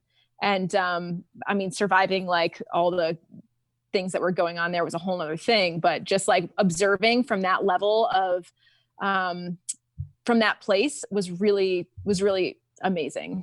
And I learned a lot, like there's a reason they use cardboard. It's just a great insulator, like all these weird little tips and tricks. And so it just made me understand it more. Even the mental aspect of like the us versus them mentality. Dave, any questions? No, that's another podcast all in and of itself. I have so many questions that I can't even start with the questions. No, that's exactly right. It's like, I've got a few more here that I know I want to get through. I was like, dang, there's a lot to unpack there. Like, I agree. I mean, like that's like part 2 or 3, or, I mean, we'll come back to that. Yeah, that's a totally different situation. Scared of, afraid of, not afraid of. Physical breakdown, like your body breaking down while you're in the outdoors. No. I mean, I feel like then it just turns into a survival situation that just has a handicap. But, I feel like in a lot of ways, my experience on Naked and Afraid was a survival situation with several handicaps. So it's like, just makes it a little harder, but I'm not worried about it. I mean, clearly if I like fell off of a rock face and I couldn't move and I was laying at the bottom of it, I mean, my chances of survival would be slim, but I'm not scared of that. I mean, there's worse ways to go. Really? Like vomiting. Just like choking on your own vomit. Yeah, that's terrifying. That's something to be scared of, but no, I mean. Okay. So hypothetically speaking, if you were to wake up in the morning and your face was on your own vomit in the high country, that'd be the scariest thing. That'd be the scariest That'd thing. be the end of you. Yeah. Yeah. Right. Okay. Is Laura Zerra afraid of the dark? No, I love the dark. I love the dark. The dark is like my favorite time. Do you carry a headlamp when you hunt? Not always. I do sometimes, but it just changes everything. And I love it. I just, if you think about it of, the fact that it conceals you versus the fact that you can't see, like to me, I just like it because even though other animals can see me, I like that other people can't. And I don't know. I just love that I can be just slipping through the night. It's just like, I don't know. Maybe I'm just like a villain in a storybook. I don't know. I just love the darkness. Plus your imagination can run wild, right? I mean, you're walking through the darkness and you're like, I wonder what's watching me right now. I'm always like, and for a lot of people that freaks people out, but it's like the soundscape too, like how your other senses pick up and how you can actually see the land based on like where the sound from the river is coming and what it's hitting off of. And if something walks in between you and the river and you can hear that and stuff like that, like it just makes your brain think about the world totally differently. And I love that. I'm like the guy who's just like, I like to pretend like that Pulp Fiction quote or whatever it is, where you're like, I shall fear nothing in the valley because I'm like the baddest mother effer in the valley. I walk through the valley of shadow of death and I shall fear no evil because I'm the baddest. Yeah, that's the one, right? Yeah. There you go. So that's not true. That's not true. I'm not that cool, but I'd like to pretend like I am. Is Laura Zerra afraid of Giardia? Oh yeah, we already talked about that. No. Yeah. I mean, maybe if Giardia caused more vomiting than the other end, I would have more of like a hesitance and reluctance, but I'm not worried. Back to the vomit. Yeah. It's so weird. It's just, I can concentrate all my fears on that one thing. Maybe that's the secret. It's just to have that bright, shiny that one object. weird thing. That's one thing. Mm-hmm. I got to figure out what that is for me. Yeah. It's probably something like, I don't know. It's probably something like, you're afraid of Democrats. I am. That's why Dave scares me so much. Hey, whoa. A lot of names being thrown around. Yeah. Is Laura Zerra scared of needles? No. Yeah. Doesn't bother me at all. I am. Really? Do you like pass out? No, not at all. But I just hate them. Like the other day, I had this is the suffering. You know how you said you love, like you embrace suffering and like that makes you. Yeah. Well, I have children and more. So you're like, yeah, people in their homes is like, no, you don't understand the level of afraid and suffering that we have every day.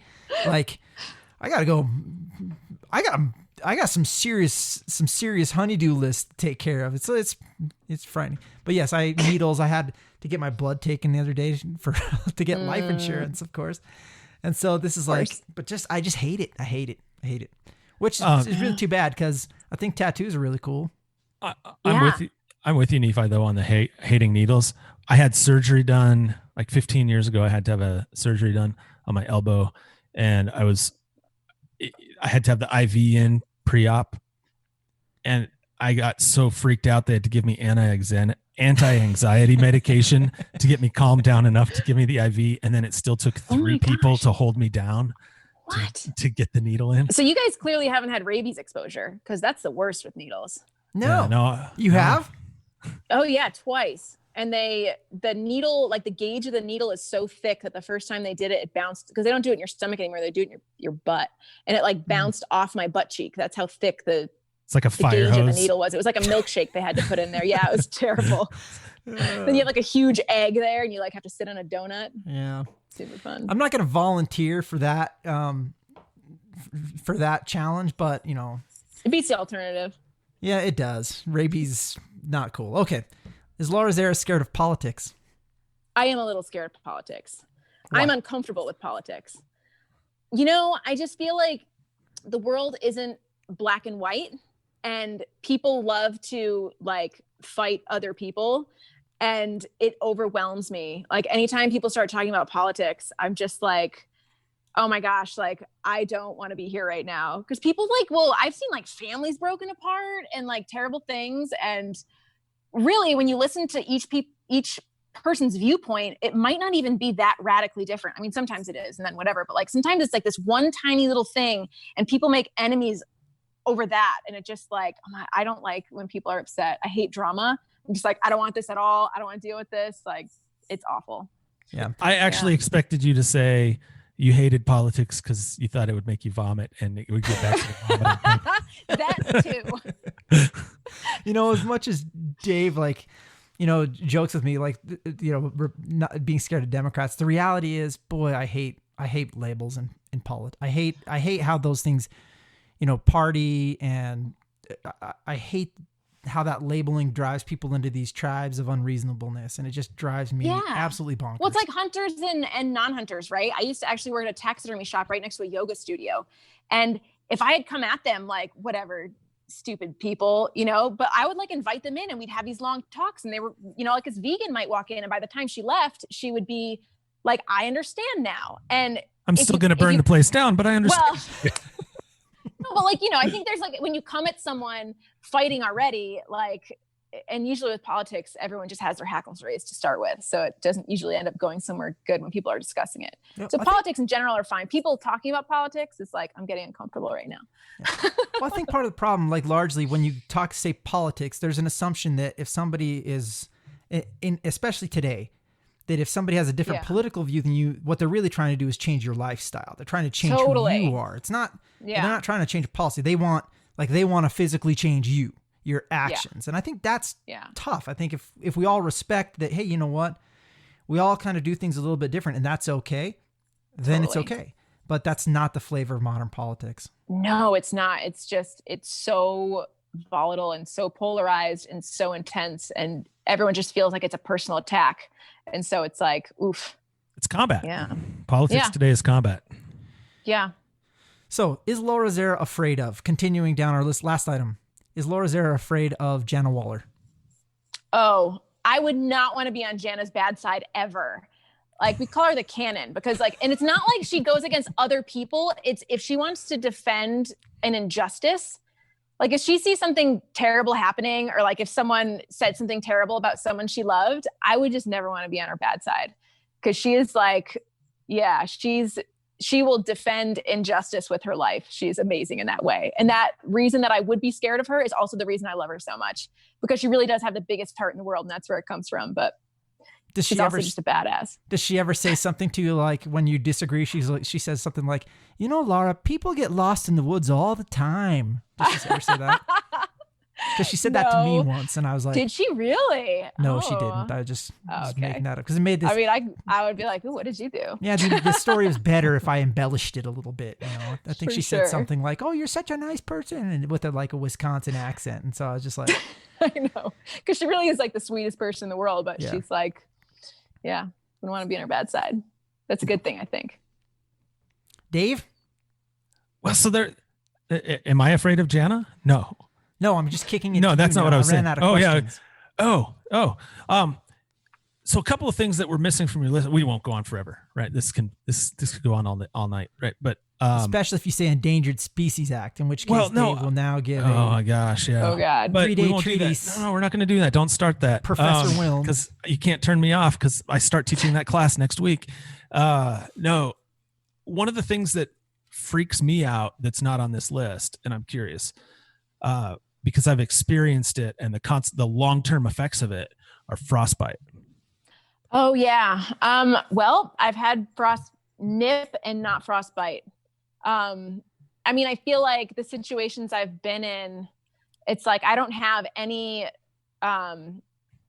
desire to be a mountaineer, and the fact that if there's not animals there, or I mean, there are animals at super high elevation, but like I would never want to climb Everest, for example. That like I have zero interest in doing that whatsoever. And not that you can't, that's the only place people get frostbite. And like, that's not where I got it. I mean, no, and that's not where, that's not like, I don't know. It's like, am I scared of driving because I could get in an accident? So like, am I scared of getting frostbite? I wouldn't want to get frostbite, but I'm not scared of getting it because I feel like did you have a lot lead up to where you got frostbite? Like, why didn't you stop and start a fire? Like a lot of dumb decisions, Dave. You can just why didn't you prevent that from happening? Because I didn't know it was happening. Like I literally didn't know it was happening. I was packing. Interesting. We were packing 3 elk out on a day that started in short sleeve weather and switched to 20 below and a raging blizzard over the course of you had cotton on? 3 hours. Exactly. Of course I did. There it is. I didn't have a coat. I had nothing.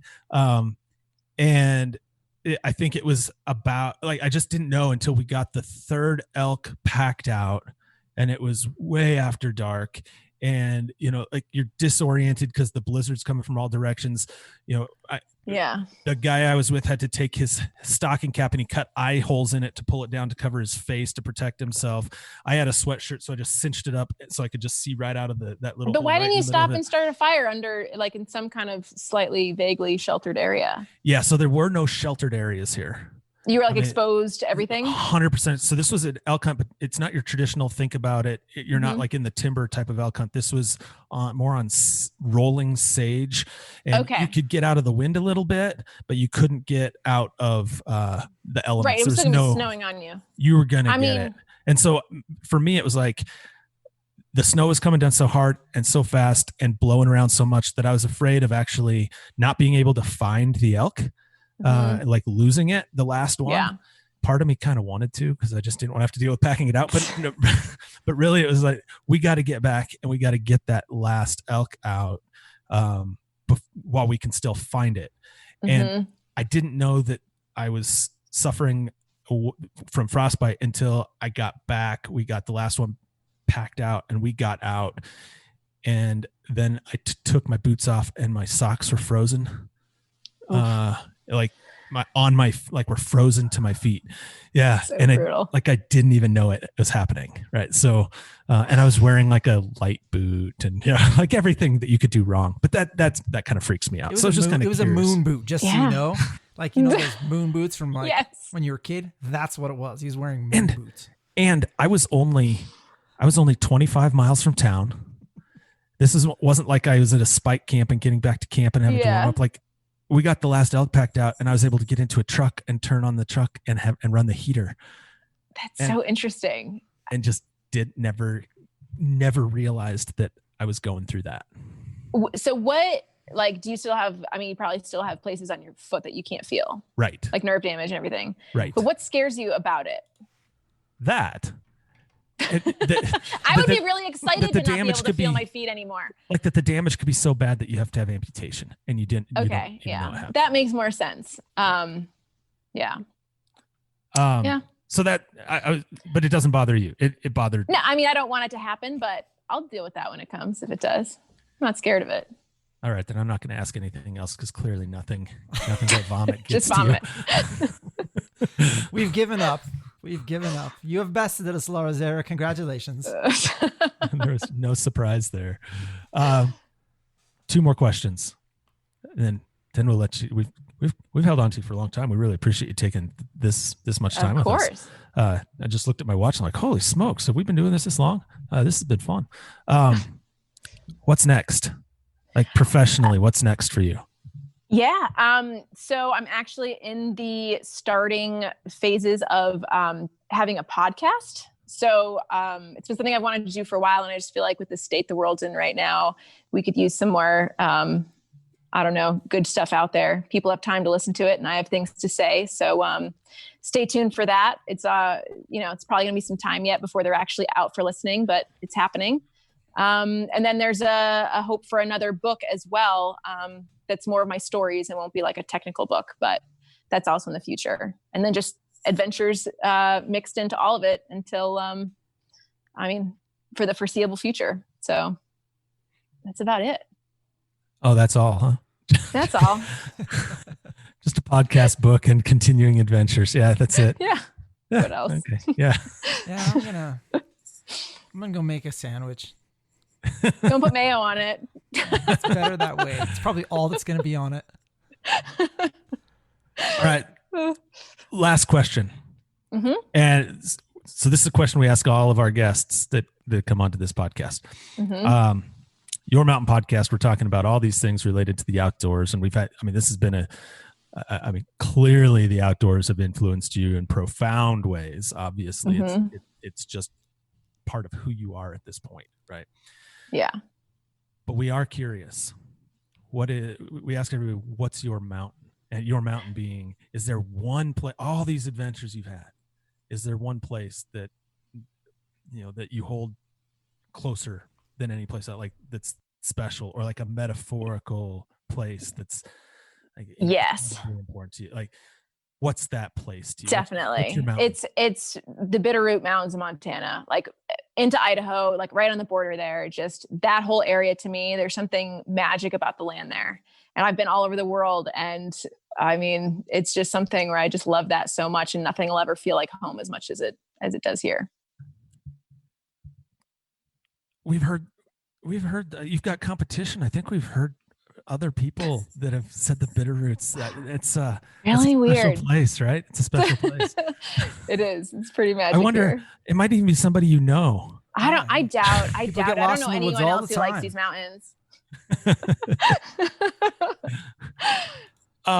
Is there anything else that you wanted to get out there before we call it a day? I don't think so. Thank you guys for having me on, and thanks for not puking during our conversation. It's really sweet of you. Well, both of us usually vomit on command. At least once. It's a pretty big deal for us not to throw up. Yeah. It's on the edge of my seat. I didn't drink that many monsters during this conversation. They'll do it, Next but you time. have to go more than I went. You have to go deeper down and it's not like a dark hole. It's like now it's like a pink or red, like all sorts of colors of the rainbow. But let's just say that I'm not there yet. Good. Well, here's to hoping you stay there. Never mix monsters, by the way. You should never don't go green monster immediately to pink monster to, it's just bad things. I have learned a lot being here. So thank you guys for that. You're welcome. A lot of life tips I didn't know about. Well, nothing real helpful. We survive in a different type of environment that you have to survive, Laura Zerra, but nonetheless. Still survival tips. Yep. Well, I do think that the burning sage-grouse poop, that's pretty solid. I'm going to impress a lot of people with that. Right. That's a good one. Like, hey, mental attitude's everything. If I can raise spirits, then, elevate the, mental state of people. That's important. Perfect. So if we've done nothing else, we've given you that.